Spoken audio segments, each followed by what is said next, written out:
wabarakatuh. Waalaikumsalam warahmatullahi wabarakatuh. Selamat siang Bapak Ibu peserta bincang santai pada siang hari ini ya. Syukur alhamdulillah pada siang hari ini kita bisa berkumpul di Zoom Club Meeting ini bersama Bu Sri Bandia. Yes. Assalamualaikum Bu Sri. Waalaikumsalam Mbak Ina. Okay. Bu Ina. Bu Ina. Soalnya masih muda saya. Panggilnya Mbak Ina. Enggak apa-apa Mbak, monggo Ibu, monggo bebas mawon. Di sini Bapak Ibu peserta bincang santai ingin menimba ilmu dari panjenengan, untuk memotivasi kita semua agar senantiasa untuk berkarya dan lebih semangat lagi untuk menulis. Sebelum memulai acara pada siang hari ini, marilah kita buka acara pada siang hari ini dengan bacaan basmalah bersama-sama, ya. Bismillahirrahmanirrahim.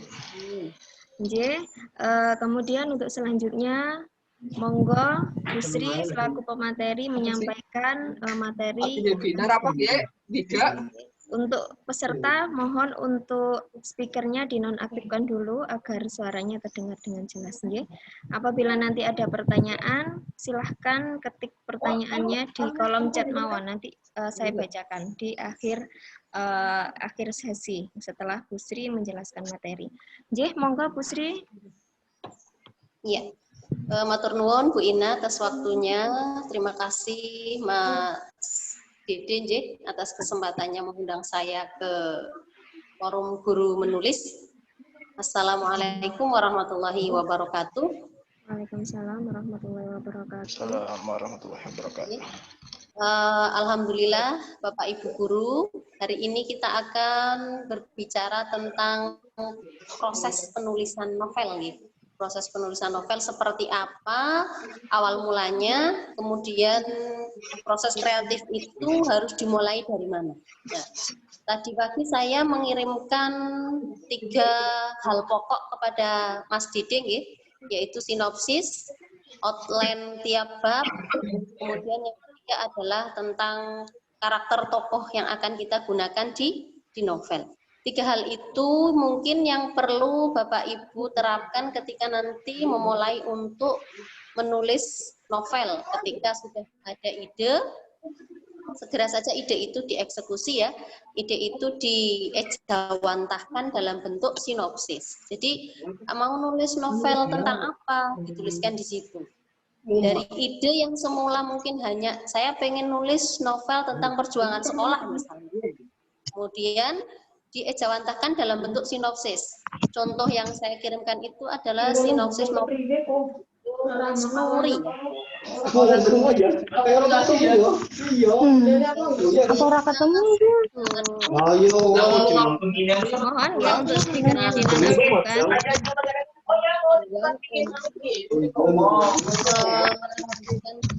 Meskipun latar belakang masyarakat di tempat tinggal Casnuri ini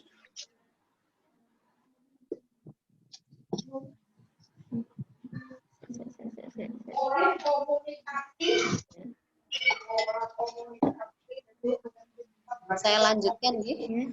Tadi saya ulangi sebentar, sepertinya tadi ada salah pencet ini ya, untuk mematikan suara ya. Jadi awal mula kita menulis novel itu yang jadi bahan pokoknya itu yang tadi 3 itu ya Mbak Ina. Jadi yang pertama sinopsis, yang kedua outline, kemudian yang ketiga adalah karakter tokohnya. Jadi sinopsis ini seperti nyawa dalam satu novel. Jadi harus kita tuliskan ringkesannya. Apa sih sinopsis itu? Sinopsis itu adalah ringkasan keseluruhan cerita seperti apa yang akan kita tulis. Contoh yang saya berikan itu adalah contoh sinopsis novel Casnuri.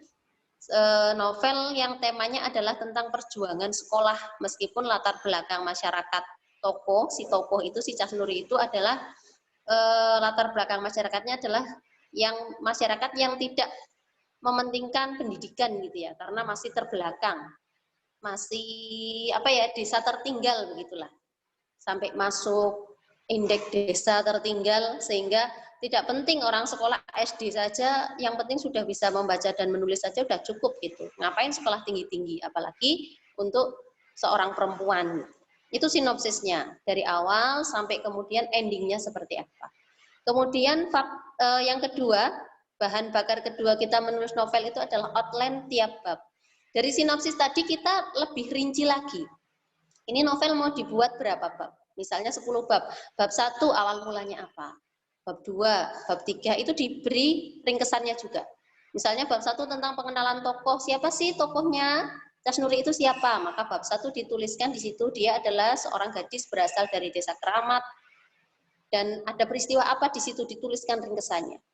Nah, kalau sudah jadi seluruhnya sampai ending, sampai selesai, nanti kita akan lebih enak ketika mengerjakannya itu tidak ibaratnya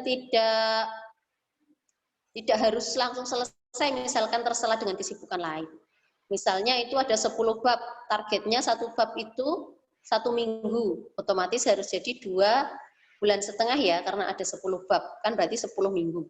Itu kok dilalah di sepanjang 2,5 bulan itu ada saja kesibukan yang akhirnya kita tidak bisa menulis, itu kita akan mendapatkan sisi aman dalam tanda kutip itu ibaratnya modal yang kita akan teringat kembali ketika kita kembali lagi untuk menulis. Misalkan kita udah nulis sampai bab 1, bab 2, mau menulis bab 3, oh ada akreditasi sekolah misalkan, kemudian kita sibuk di situ, tidak sempat menulis novel, setelah akreditasi selesai, kita lupa kan, ini mau nulis apa ya? Nah, outline ini yang akan menyelamatkan kita. Kita lihat lagi outline-nya, oh bab 3 tentang ini.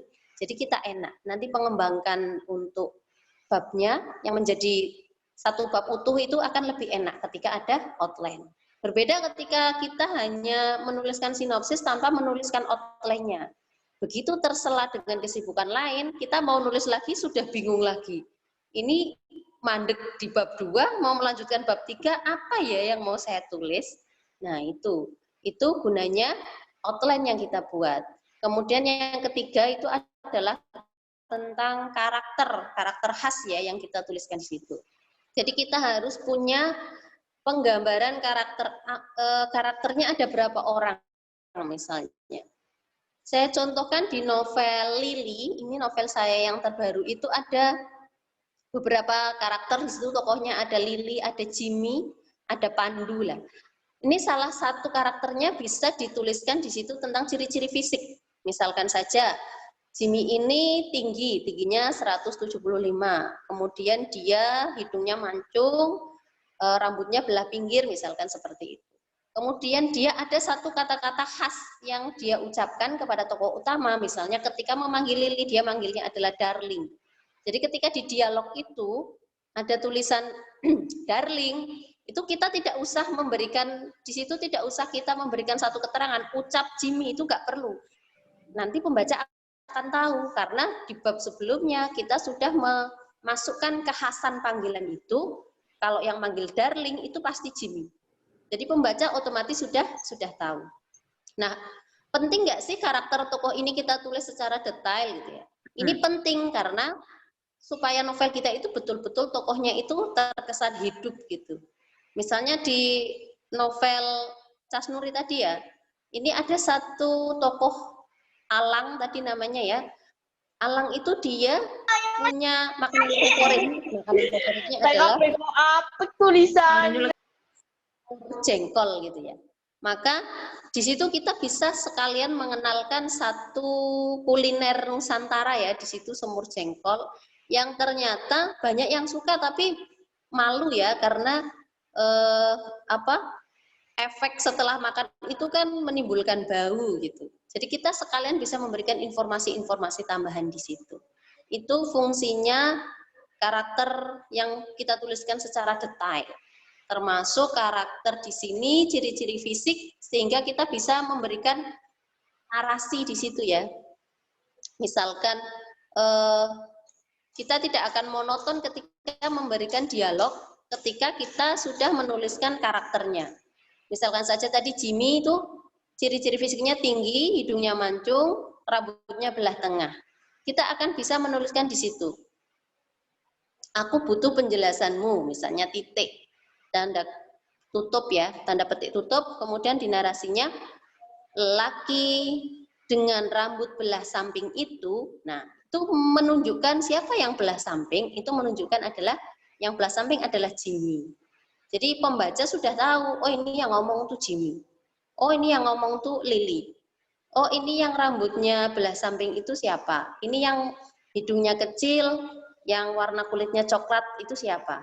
Jadi fungsi karakter di sini adalah untuk menghidupkan tokoh yang kita tulis di dalam novel tersebut. Mungkin itu saja awalan yang bisa saya sampaikan. Jadi 3 bahan bakar kita ketika menulis novel, yaitu yang pertama sinopsis, yang kedua outline setiap bab, yang ketiga adalah tentang karakter masing-masing tokoh. Itu aja Mbak Ina, monggo kalau mau ada sesi interaktif tanya jawab. Jadi monggo Bapak Ibu, barangkali ada yang ingin bertanya, monggo silahkan langsung diutarakan atau bisa di kolom chat, monggo. Saya Bu Ina mau tanya. Oke, monggo Bu Ani, ini diperkenalkan dulu, ini Bu Ani dari mana ini ya?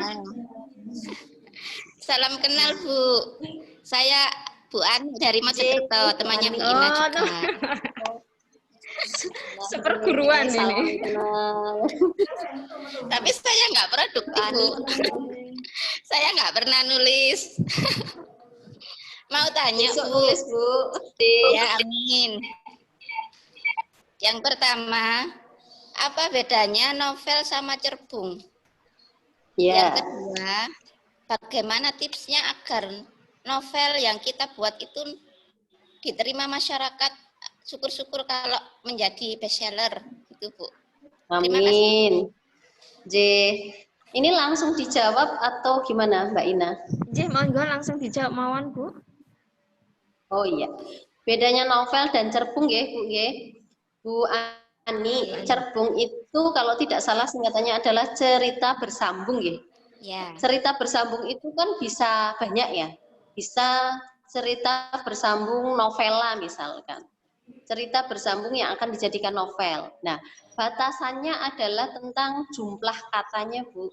Jadi kalau novel itu berdasarkan pengertian ya sesuai dengan jumlah kata, itu minimal 30.000. Bahkan cerpen pun ada yang sampai 30 halaman, Bu. Jadi kalau misalnya A4 kita menulis di kertas A4 terus hurufnya Times New Roman 12, spasinya 1,5, itu biasanya kalau setiap 5 halaman itu 1.000. Kalau 30 halaman berarti 6.000. Nah, itu novel bisa 6.000 kata maksimal. Novel karya misalnya di Lestari itu sampai 6.000 kata. Nah, kalau novel cerpen ya, maaf tadi cerpen itu 6.000 kata. Kalau novel itu minimal 30.000. Minimal 30.000. Jadi boleh aja cerita bersambung boleh, tapi ketika belum sampai 30.000 berarti belum novel. Bisa jadi itu novela. Novela itu ya mini novel, artinya mini novel itu ya. Itu yang pertama. Kemudian pertanyaan yang kedua, bagaimana cara kita membuat novel yang bisa diterima di masyarakat, ya? Syukur-syukur bestseller gitu. Kalau kita melihat tren gaya pembaca zaman sekarang itu di beberapa komunitas, mungkin Ibu juga Mersani TV, ya, itu yang ratingnya tinggi, itu Ibu tahu sendiri ya, temanya apa Bu? Pelakor. Temanya tentang pelakor, tentang rumah tangga, poligami, tentang istri yang tersakiti, ya. Itu kalau kita mau mengikut pasaran, boleh Bu nulis seperti itu. Tapi ketika kita menulis itu tidak berdasarkan pesanan pasar, tapi berdasarkan hati nurani kita, itu kita buat saja tema yang kira-kira di dalam tulisan kita itu bisa mengajak seseorang untuk perbaikan diri. Jadi bisa aja nulis tentang pelakor misalnya, tapi pelakor yang bagaimana ini disisipi oleh nilai-nilai yang kebaikan yang bisa kita sampaikan kepada orang lain. Dan kalau karena kita guru sih harapannya saya ya, Bapak Ibu guru yang menuliskan itu nanti ada muatan moralnya di situ. Ini contoh novel saya ini Bu, yang Lili ini. Lili ini tuh tagline itu tahu ya Bu ya, tagline itu semacam moto di bawah judul besar Lili, kemudian ada judul kecil di bawahnya, itu adalah hijrah wanita simpanan. Jadi Lili ini itu pekerjaannya itu dia memang sebagai wanita simpanan. Jadi ya ada laki-laki yang kontrak, ya dia jadi pasangan laki-laki itu. Nanti kontraknya habis, dia bisa ganti laki-laki lain. Nah, perjalanan Lili ini yang kita akan lihat hijrahnya itu yang seperti apa. Jadi seseorang itu jadi wanita simpanan itu pasti latar belakangnya itu ada. Mungkin dia pertamanya orang biasa, kemudian mengalami satu kehidupan yang sangat buruk sehingga terpaksa jadi wanita simpanan, dan kemudian ada kesempatan untuk bertobat dan dia mengambil kesempatan itu. Gitu. Jadi kita tidak menonjolkan perselingkuhannya, tidak menonjolkan pekerjaannya itu, tapi justru menonjolkan perjalanan hijrahnya. Gitu. Ya, terima kasih Bu. Ambil tema yang sedang tren, tapi kemudian tema yang sedang tren itu kita kupas lagi, kita kasih kebaikan-kebaikan di situ. Kita masukkan kebaikan-kebaikan di situ biar tidak melulu yang dibicarakan soal itu. Soal selingkuhnya, soal poligaminya enggak, tapi perjalanannya. Itu nggih, Bu. Terima kasih banyak. Sami-sami. Kalau ada kurangnya mohon dimaafkan. Terima kasih Bu Sri. Nah, ini saya mau tanya ya Bu Sri. Ini kan biasanya kalau sinopsis itu kan berpengaruh ya pada minat pembaca gitu. Biasanya ditaruh di sampul belakang gitu nggih. Apa sih tipsnya biar sinopsis itu menarik dan bisa membuat orang itu tertarik untuk membaca lebih jauh dari cerita kita? Itu gimana, Bu? Ya. Kalau yang di belakang itu sebetulnya bukan sinopsis itu, Bu, Mbak Ina ya. Itu kalau yang di belakang sampul itu namanya grup. Grup itu beda ya. Jadi kalau sinopsis itu kan ringkesan dari isi. Kalau sinopsis. Kalau grup itu hanya mengambil sebagian yang menarik. Jadi ibaratnya itu kalau misalnya, nih Mbak Ina cantik nih, tapi ketika di foto itu diambil angle yang paling memungkinkan untuk lebih cantik lagi gitu. Misalnya Mbak Ina itu udah cantik, tapi kalau fotonya sambil senyum kelihatan giginya misalnya, itu lebih cantik lagi. Nah, grup itu seperti itu. Ini novel tuh bagus nih dari awal sampai ending tuh bagus. Tapi kita ngambil sisi yang paling menyentuh apa, bagian apanya. Nah, itu dimasukkan di situ. Misalnya yang paling menyentuh di bab 3 atau mungkin bab 7 misalnya. Kita ambil kutipannya sedikit, kemudian dinarasikan. Kalau yang Lili kemarin itu saya buat narasi, saya agak lupa-lupa ingat itu karena udah nulis yang lain. Itu gini. Lili seorang anak yatim piatu yang mengalami pelecehan seksual sehingga dia terjebak dalam pusaran kehidupan yang gelap sampai kemudian dia bertemu seorang pemuda penjual susu segar yang bernama Pandu. Nah, dari Pandulah Lili mengenal sosok orang-orang yang religius ya, sehingga Lili itu seakan-akan terasa melihat cahaya. Tapi karirnya di bidang tadi ya pelayanan jasa senang-senang itu sedang naik daun, ibaratnya sedang ada di atas. Nah, Lili itu punya dua pilihan, apakah akan menuju cahaya dengan meninggalkan popularitas dia sebagai primadona wanita simpanan, ataukah dia kembali meninggalkan cahaya itu untuk kemudian tetap bertahan menggeluti profesinya yang jelas-jelas dia bintangnya di situ. Nah, itu diambil dari yang menariknya di situ. Kemudian dikasih kutipannya. Hijrahlah lalu istiqomah, kata Umi gitu ya. Kata Umi dalam kurung ustazah yang dikenalkan oleh sosok Pandu begitu. Jadi dicuil aja yang kira-kira menarik begitu. Kalau grupnya. Jadi agak beda memang grup dan sinopsis. Dan sinopsis. Terus ini, terus ini saya pernah Bu nyoba buat satu novel gitu, hampir setahun Bu saya. Setelah itu kok ngerasa kok kapok gitu loh, apa ya, kayak suka macet di tengah jalan itu loh, apa ya, memang sudah buat outline ya, tapi kadang untuk mengembangkannya itu kayaknya susah gitu loh. apa ini saya minta tipsnya gitu, manajemen mungkin waktunya panjenengan juga sebagai pengajar gitu. Terus juga menulis banyak novel juga, ini tipsnya bagaimana manajemen waktunya ini biar novel itu nggak sampai tahunan gitu loh selesai gitu. Karena kemarin pengalaman saya satu novel aja saya hampir 1 tahun itu, betul itu selesai itu udah lega, ya Allah ini ternyata masih enak buat cerpen saya gitu ternyata. Ini mohon tipsnya ini Bu. Iya, Masya Allah. Saya kalau ditanya tips manajemen waktu tuh terus terang angkat tangan ya. Karena saya itu manajemen waktunya juga masih belum bagus ya. Tapi kita bisa mengambil semangat Mbak Ina ya dari penulis-penulis yang sudah Masya Allah sudah berkiprah terlebih dahulu seperti Mbak Asma Nadia. Mbak Asma Nadia itu menulis novel Surga yang Tak Dirindukan itu 6 tahun loh. Nah, jadi nggak apa-apa. Nggak apa-apa, karena setiap tulisan itu terkadang memang berbeda takdirnya ya. Ada yang ditulis itu kok rasanya ketika nulis ini kok cepet banget ya, cepet selesai, enak, moodnya ada gitu. Tapi ada satu buku yang ditulis kok nggak kelar-kelar, kok ya ada aja halangannya. Kesibukan lah, mungkin kesehatan lah, atau dan lain sebagainya. Tapi yang perlu kita tanamkan dalam diri kita, satu tulisan yang sudah kita mulai itu harus kita akhiri. Jadi berapapun lama waktunya, nggak masalah. Yang penting kita ada tekad untuk menyelesaikan tulisan itu. Nah, tapi yang jadi masalah itu ketika kita hanya menunggu satu tulisan itu. Misalnya nulis novel itu ya satu, nggak kelar-kelar tapi nggak nulis yang lain gitu. Nggak apa-apa kalau misalnya novel itu kok kelarnya bertahunan, tapi selain itu kita menulis yang lain. Misalnya Mbak Ina misalnya novelnya kelar 1 tahun misalnya, tapi di rentang waktu 1 tahun itu Mbak Ina juga menghasilkan cerpen, menghasilkan puisi misalkan.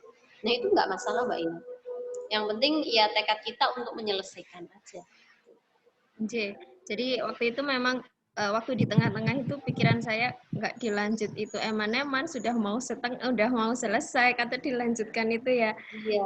Kayaknya berat gitu. Tapi ya alhamdulillah ya itu tadi karena sayang gitu kalau nggak diteruskan, akhirnya semampu mungkin sebisa mungkin harus diselesaikan. Jadi terima kasih Bu Sri. Monggo Bapak Ibu yang lain barangkali ada pertanyaan silahkan. Mau menambahkan juga nggak apa-apa kalau misalnya ada informasi-informasi baru. Assalamualaikum warahmatullahi wabarakatuh. Waalaikumsalam. Waalaikumsalam wabarakatuh. Monggo Bu Siti. Iya, perkenalkan nama saya Bu Mutmainah dari Mandua Klaten, Ibu. Oh, Masya Allah. Ya. Salam kebetulan saya ini katakanlah masuk di grup ini kayak apa ya? Bukan jalur saya tersesat ke jalan yang benar kayaknya. Masya Allah. Disesatkan Mas Dedi ya. Begini Bu, kebetulan basic saya ini bukan bahasa ya Bu. Jadi saya ini adalah seorang guru fikih. Oh, di Masya Allah. Iya.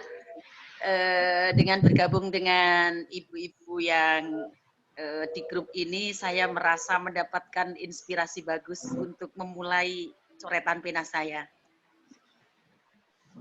Dan kemarin saya sudah ikut Pak Awang itu nulis yang cerpen itu, alhamdulillah itu kelar.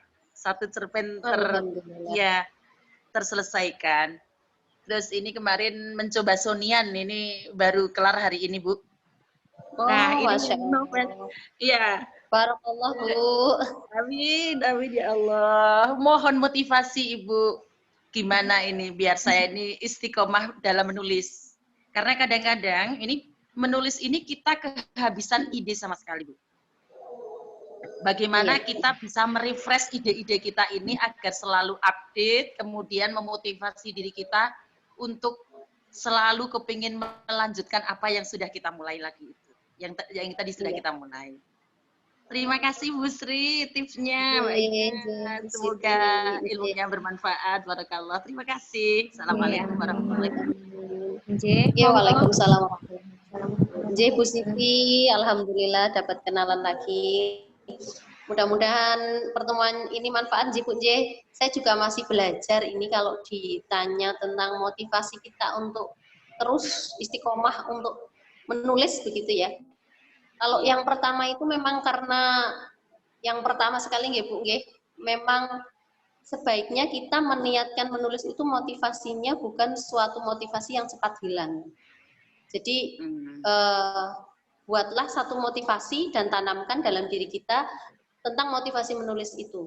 Jadi kalau ada yang ngomong motivasi menulisnya karena uang gitu ya. Begitu kita nggak dapat uang, kita mutung Bu, nggak nulis lagi lah, nulis nggak dapat uang gitu ya. Kemudian ada yang motivasinya supaya tenar. Kok ternyata udah nulis tahunan kok nggak tenar-tenar gitu ya. Mutung juga Bu. Itu juga nulis juga nggak tenar, saya ganti yang lain aja gitu. Kemudian mungkin ada juga yang menulis itu untuk apa ya? Untuk menguraikan kegelisahan. Itu begitu kita sudah mulai tenang, sudah nggak gelisah, sudah nggak punya masalah, kita nggak gelisah kok, saya mau nulis apa lagi. Maka buatlah kita itu satu motivasi yang itu akan kekal selamanya. Kalau saya motivasinya itu memang karena kepingin mendapatkan ridha Allah dari jalan menulis itu. Sebagai sarana untuk mendapatkan apa ya ibaratnya sebagai jalan untuk orang-orang mendapatkan kebaikan dari saya, untuk dakwah gitulah pula intinya lah. Karena mungkin kalau untuk materi saya apa ya sedekahnya masih kurang banyak gitu ya. Untuk ibadah juga ibadahnya masih begitu saja gitu ya, masih kurang. Nah, apa yang bisa saya lakukan yang itu pahalanya bisa mengalir terus sampai nanti ketika saya sudah tidak ada di dunia ini. Nah, salah satunya adalah dengan menulis. Jadi banyak Ibu itu tulisan-tulisan saya misalkan di Islam Post itu masih ada, di komunitas bisa menulis itu yang sejak 2016 itu juga masih ada. Beberapa itu bahkan setelah tahun 2020 ya 4 tahun yang lalu itu masih ada beberapa yang inbox gitu ya. Mbak, terima kasih sudah menuliskan tentang ini. Saya termotivasi dengan tulisan ini. Itu sesuatu yang sangat istimewa sekali yang membuat hati kita kemudian kembali bersemangat untuk menulis. Jadi ya ini kan salah satunya ini juga Bu. Ketika saya menulis, kemudian kenalan dengan Mas Dede, kemudian kita bisa berbincang lewat Zoom, itu juga satu nikmat juga ya, nikmat silaturahmi, kenalan itu didapatkan dari jalan menulis. Jadi Ibu Siti monggo nanti dicari motivasi yang tidak cepat pudar gitu ya. Motivasinya untuk mendapatkan ridho Allah Subhanahu wa taala. Itu saja mungkin Ibu, sehingga kita tetap semangat, tetap menunggu, karena kita belum tahu nasib kita nanti di akhirat bagaimana. Ya salah satu caranya untuk dapat tiket masuk surga itu dengan tulisan kita. Itu mungkin. Terima kasih Bu Sri atas motivasinya, mudah-mudahan saya bisa istiqomah. Terima kasih. Amin. Oke, barangkali ada lagi Bapak Ibu yang ingin ditanyakan. Bu Sri, ini barangkali panjenengan bisa menceritakan bagaimana proses penggalian ide sebelum akhirnya panjenengan itu menuangkan gagasan itu atau ide itu dalam sebuah cerita. Karena kalau saya sih cerita religi masih belum buat, paling keseharian saja. Untuk cerita religi ini bagaimana proses penggalian idenya ini panjenengan sehingga panjenengan bisa membuat suatu karya religi. Ya. Saya itu sebetulnya basic awalnya itu penulis non-fiksi ya Mbak Ina. Jadi saya itu awalnya itu nulis kisah inspiratif, kisah nyata. Jadi kisah-kisah misalnya tentang keajaiban sedekah, kisah tentang tentang keajaiban Allah yang diberikan kepada orang-orang di tanah suci misalnya seperti itu. Saya awal-awalnya begitu. Kemudian berkembang itu tahun 2015 akhir, karena saya baru belajar menulis itu 2015 Oktober ya. Kemudian tahun 2016 mulai merambah cerpen. Cerpen itu kombinasi kombinasi antara pengalaman saya menulis kisah religi yang berdasarkan kisah nyata dengan dibumbui fiksi, agak-agak lebay gitu ya, maksudnya ditambahi biar lebay. Kemudian 2017 itu saya menulis buku non-fiksi, jadi buku motivasi Islami. Di situ ada 2 buku ya, saya yang diterbitkan oleh 3 serangkai. Itu Sister Until Jannah tentang persahabatan remaja hingga dewasa. Itu pembacanya berkisar usia 13 sampai 45 tahunan lah, itu tentang persahabatan. Kemudian yang satunya lagi 5 Mutiara Kehidupan, itu tentang ini, penguraian hadis Nabi. Jadi ada 5 hadis Nabi diuraikan dalam kehidupan sehari-hari. Itu juga non-fiksi. Nah, setelah menulis buku non-fiksi, baru kemudian saya di tahun yang sama itu saya juga menulis novel anak, ya. Jadi menulis tentang seri bocah petualang. Jadi di situ novel yang settingnya di Pekalongan sana, di tempat asal saya, di kebun teh sana gitu ya. Tentang 3 orang anak kecil, Surya, Arung, dan Lintang nama anaknya itu. Ya semacam model-model novel anak seperti apa sih dulu itu 5 Sekawan begitulah. Oke, 5 saya Sekawan. Untuk murid-murid saya. Ya, kemudian setelah itu menulis book, buku bergambar ya, buku bergambar anak. Nah ini baru terakhir ini kemudian saya menulis novel. Nah dari perjalanan itu yang saya rasakan ketika menulis novel itu ternyata apa ya, saya mengambil manfaat dari yang sebelum-sebelumnya, proses sebelumnya ya. Jadi karena novelnya religi, itu saya dapatkan nyawa religinya itu ya dari buku-buku non-fiksi yang saya tulis tadi. Jadi karena saya udah nulis buku non-fiksi, itu saya kalau menulis buku non-fiksi itu sandingannya itu ya Mbak ya, maksudnya buku referensinya itu harus ada itu siroh yang tebalnya segini ya, terus buku hadis arba'in, buku fatwa itu MUI, terus apa itu Riyadhus Shalihin, tafsir Quran, itu kan saya bolak-balik ya, saya sering bolak-balik. Nah, salah satu tafsir Quran yang membuat saya resah itu tentang surat An-Nur ayat 26 itu loh, yang perempuan yang baik-baik akan mendapatkan laki-laki yang baik. Ya, dan sebaliknya. Nah, sekarang kan ada itu model-model sinetron atau film atau drama Korea yang misalkan saja misalnya laki-lakinya tadinya penjahat atau apa, kemudian suka sama perempuan pakai jilbab gitu ya, kemudian tobat dan kemudian mereka menikah. Nah ini kan merusak tafsir surat itu ya. Maksudnya ini kan perempuannya kan baik ya, kok dapatnya meskipun laki-laki itu udah tobat, tapi kan dia asalnya kan dari laki-laki yang nggak baik gitu ya. Apalagi dari laki-laki yang mungkin pernah berzina gitu. Nah dari keresahan itu kemudian saya mengangkat tema itu di novel Lili gitu ya. Novel Lili itu meskipun Lili di sini itu seorang wanita simpanan yang udah bertobat, bukan berarti kemudian dia nanti jodohnya sama orang yang betul-betul baik, terjaga dari awal, dari kecil tuh terjaga agamanya sampai kemudian besar tuh terjaga, itu enggak. Lili tetap akan mendapatkan jodoh yang baik, tapi bukan orang yang terjaga. Jadi sama-sama mendapatkan orang yang baik, yang sama-sama tobat gitu. Itu selaras sesuai dengan tafsir yang saya pahami di surat itu, begitu Mbak. Jadi ketika mencari itu sebetulnya berawalnya dari keresahan gitu ya. Jadi keresahan, kok ini kok nggak pas ya, yang bikin cerita, yang bikin sinetron tuh kok kayaknya nggak pas sih, walaupun ceritanya judulnya religi tapi nggak pas gitu. Ya orang itu tobat itu bagus ya, bagus. Tapi ketika digambarkan misalnya wanita pelacur, tobat, kok nanti dapatnya kok Pak Kiai gitu misalnya, yang jelas-jelas Pak Kiainya itu bersih kayak gitu. Itu kayaknya kok nggak pas, kecuali kalau memang ada faktor-faktor X yang memang itu faktor takdir gitu.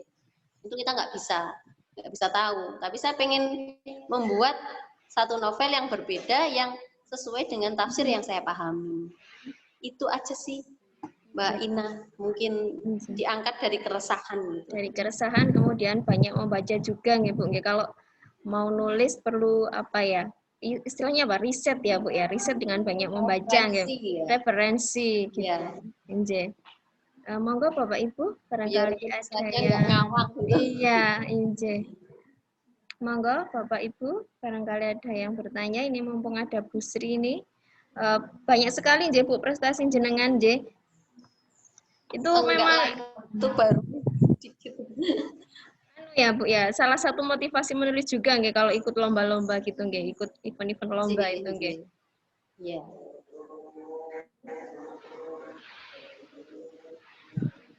Kalau di sekolah-sekolah juga ada gerakan literasi nggih Mbak nggih? Nggih ada di setiap kelas juga selalu disediakan rak buku khusus untuk anak-anak membaca, kemudian di perpustakaannya juga. Iya. Bu Sri itu nggih pernah masuk ke penerbit Mayor nggih? Apa tadi? Iya. Itu 3 serangkai. 3 serangkai. Itu gimana Bu prosesnya itu? Apakah sama atau berbeda dengan penerbit indie gitu Bu? Kalau penerbit mayor itu seleksi modelnya nih. Jadi kita ngajukan naskah, biasanya 3 bulan baru direview, diberikan jawaban. Jadi 3 bulan nanti ada jawaban dari penerbit, naskahnya ACC. Nah kalau ACC nanti kita ada kontrak kerjasama, tanda tangan. Tapi kalau misalnya ditolak ya kita tarik kontraknya. Alhamdulillah saya ngajukan ke 3 serangkai itu langsung ACC, kemudian naskah kedua juga langsung ACC. Ini yang penerbit mayor ini sedang proses cetak itu alfabet di bawahnya Gramedia, yang kantornya di Jakarta itu juga sedang proses pembuatan cover untuk buku pranikah. Judulnya Sebelum Ijab. Insya Allah nanti mohon doanya, mudah-mudahan tahun ini, akhir tahun ini sudah terbit nanti. Tuh ada hitam di atas putih gitu. Kalau enaknya sih kalau penerbit mayor itu bukunya kan tersebar di seluruh Indonesia ya, Gramedia seluruh Indonesia. Cuma kalau musim corona begini, itu royalti dari penerbit itu menurun drastis gitu Bu. Ya karena orang kan jarang ke toko ya, toko buku kan sepi. Jadi enak kalau penerbit indie kan bisa dipasarkan lewat marketplace ya, ada Shopee, Bukalapak gitu. Jadi bedanya hanya di seleksi yang berlapis aja sih. Kalau penerbit mayor kan bukan kita yang menentukan terbit atau tidak, tapi penerbit yang menentukan ini naskah ini layak terbit atau tidak. Kalau indie kan biayanya dari kita. Kita mau separah apapun naskah kita, misalnya mau terbit ya nggak apa-apa, terbit aja gitu. Yang penting ada anggarannya. Gitu. Jadi, karena selama ini memang saya pribadi masih belum berani itu untuk penerbit mayor gitu loh. Jadi masih belum pede lah Bu. Nyoba aja Bu. Nggak apa-apa, nyoba aja. Oke. Monggo Bapak Ibu yang lain masih ada waktu, barangkali ada pertanyaan. Ini ada Bu Marifa, ada Bu Wanti juga, ada Bu Wida, ada Bu Widiasti, monggo.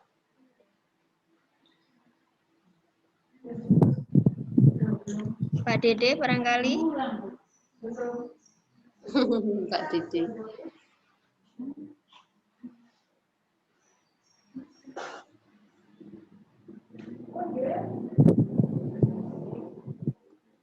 Di sana sudah masuk apa masih daring Bu pembelajarannya di Purworejo?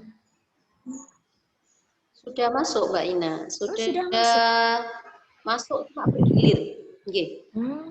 Gilir 1 kelas jadi 3 kelompok. Bu Ma'rifah, Ibu Ma'rifah dari Sidoarjo sepertinya mau bertanya itu. Oh iya Bu Ma'rifah, monggo.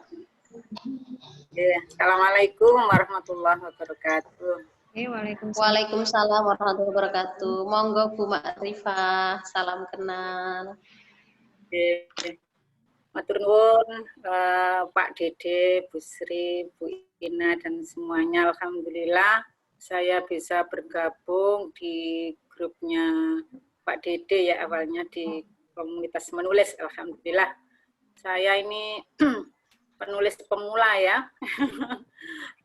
Masya Allah, semangat Ibu.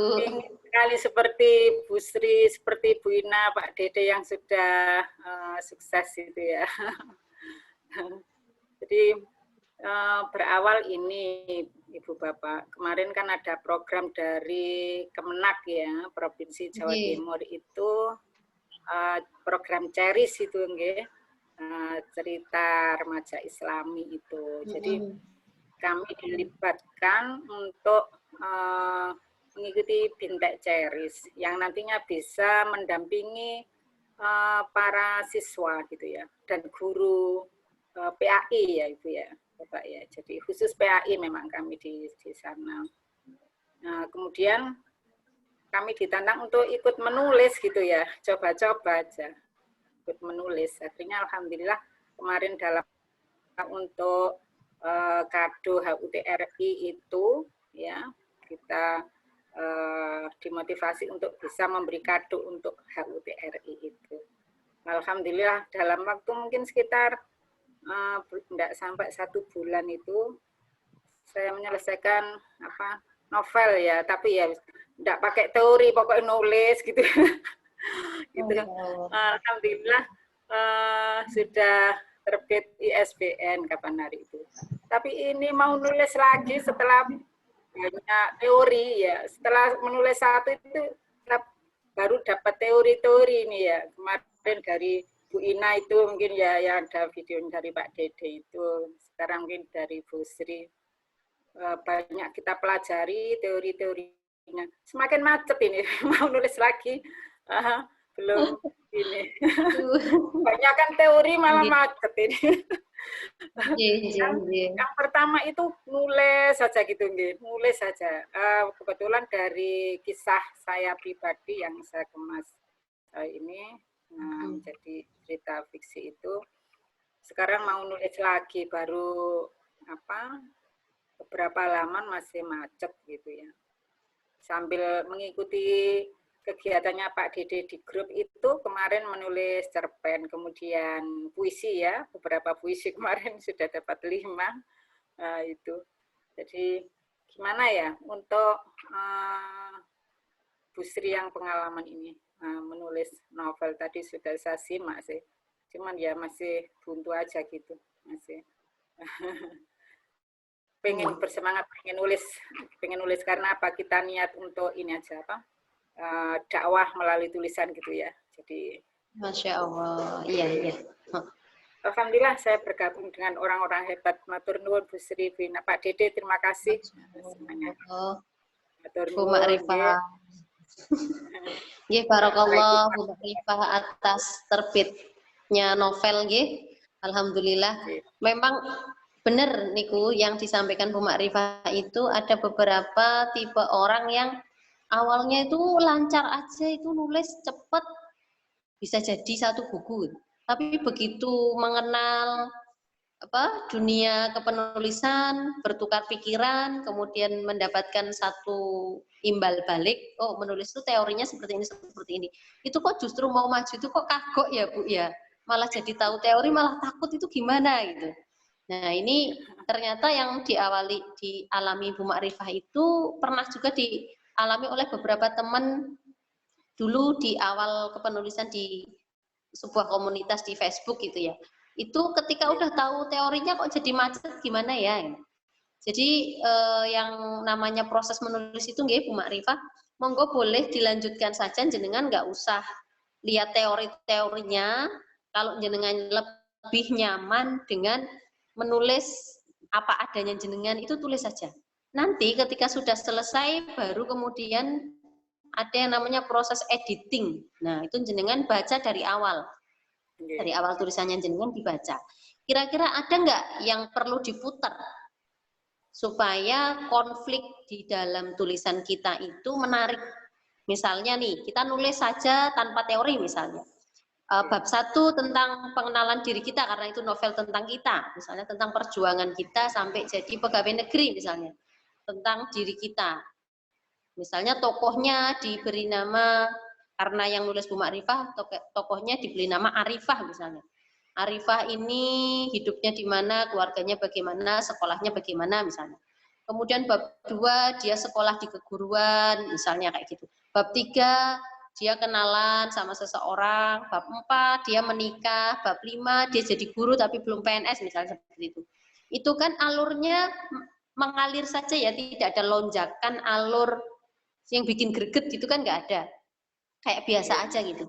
Nah, ketika kita udah selesai sampai kemudian mungkin berpayah-payah tes CPNS 1 gagal, CPNS 2 gagal, CPNS 3 pas punya bayi harus berkorban ninggal bayinya 2 hari misalnya karena tesnya jauh, kemudian kok diterimanya di luar kota misalnya, itu perjuangannya di situ barulah perjuangan yang berurai air mata mungkin di situ. Nah, kita ketika membaca itu ketoke ini sebagian dipotong ditaruh di bab 1 sebagai prolog. Nah, itu namanya editing.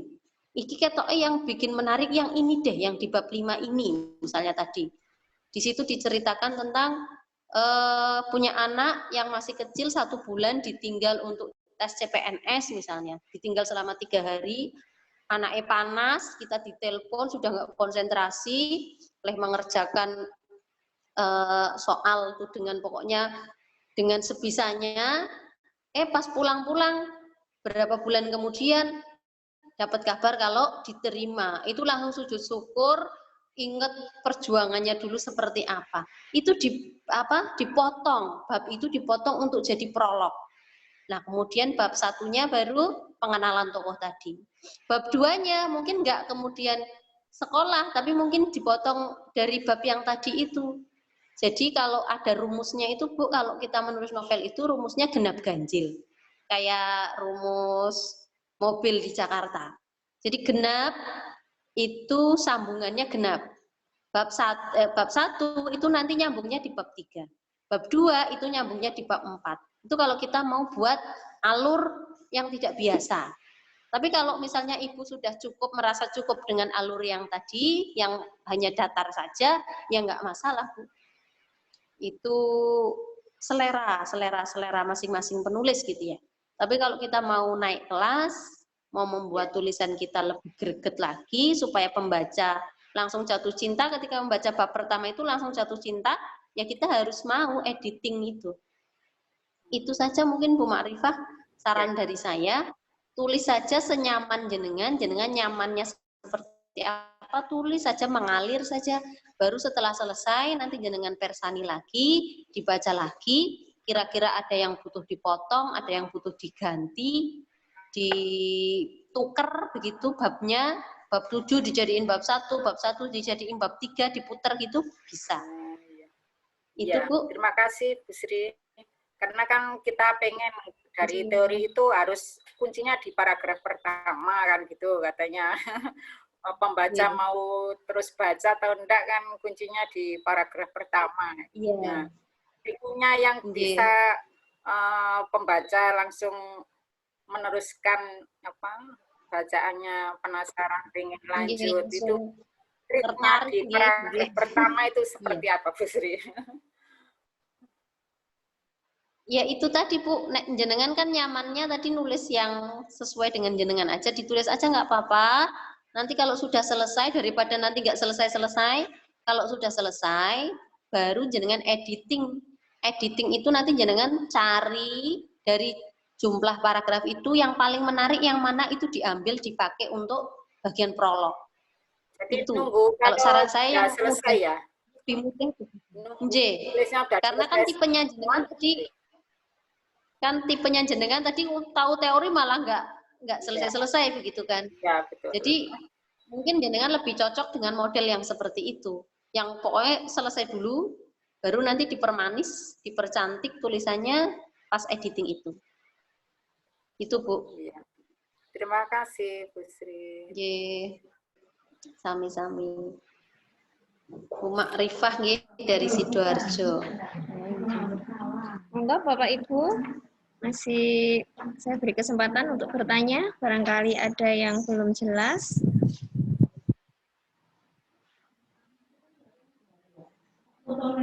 Memang kadang kalau kita banyak mikir nggak jadi-jadi Mbak Ina. Nulis lepas mawon, nanti kalau sudah jadi baru di apa namanya ya diedit ngaten saya biasanya gitu. Nanti kalau terlalu mikir nanti malah ambiar nih apa yang ada di ide ini keburu hilang dulu gitu kalau nggak segera ditulis gitu. Jadi. Betul sekali. Monggo, ini sudah pukul 12 gini. Barangkali Bapak Ibu masih ada yang ditanyakan, monggo. Namun apabila sudah jelas, saya mengucapkan terima kasih banyak kepada Bu Sri atas ilmunya yang sudah dibagikan kepada kita semua. Intinya menulis itu kita tujukan untuk bersedekah, Bu, untuk menyampaikan kabar kebaikan melalui tulisan agar tulisan kita itu bisa dibaca orang dan orang lain bisa mengambil hikmah dari apa yang kita tulis. Jadi intinya ngoten. Monggo kalau ada yang bertanya. Sepertinya sampun jelas ya, Bu. sudah pada paham semua. Nanti barangkali ada yang perlu ditanyakan, nanti bisa nggih Bu menghubungi Bu Sri di mana, Bu? Boleh tahu nomornya, Bu? Bisa. Boleh, nomornya nomor WhatsApp saja. 085 647 427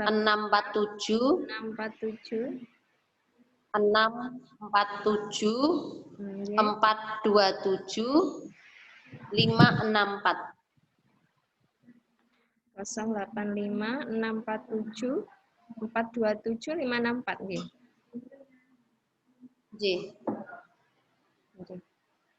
Nggih, mangke barangkali panjenengan Bapak Kalau Ibu. misalnya Nggih, ada yang perlu ditanyakan bisa jabri panjenengan nggih Bu Sri nggih. Monggo. Saya terbuka. Karena sudah pukul 12, matur sembah nuwun Bu Sri atas ilmunya. Kami dari komunitas guru SD menulis mengucapkan terima kasih yang sebesar-besarnya atas waktu yang panjenengan luangkan untuk kita semua. Semoga apa yang panjenengan berikan ini berkah, semoga panjenengan keluarga diberikan kesehatan dan kesuksesan. Amin ya rabbal alamin. Untuk yang terakhir, monggo Bapak Ibu dinyalakan videonya untuk kita foto bersama, Kita foto bersama sebelum acara ini kita akhiri. Monggo Bu Wida, Bu Widyasti, Bu Siti, Bu Makrifah Sidoarjo, monggo dinyalakan videonya untuk video. Nah, ini sudah terlihat ini Bu Widyasti.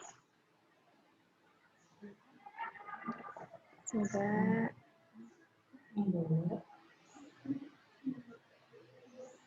Excel semua, senyum semua. 1, 2, 3. Jempol semua, jempol tangannya jempol. Sip. Literasi begini. Oh ya, literasi. Ayo Bu Wanti, Bu Widyasti literasi. Ayo jarinya mana?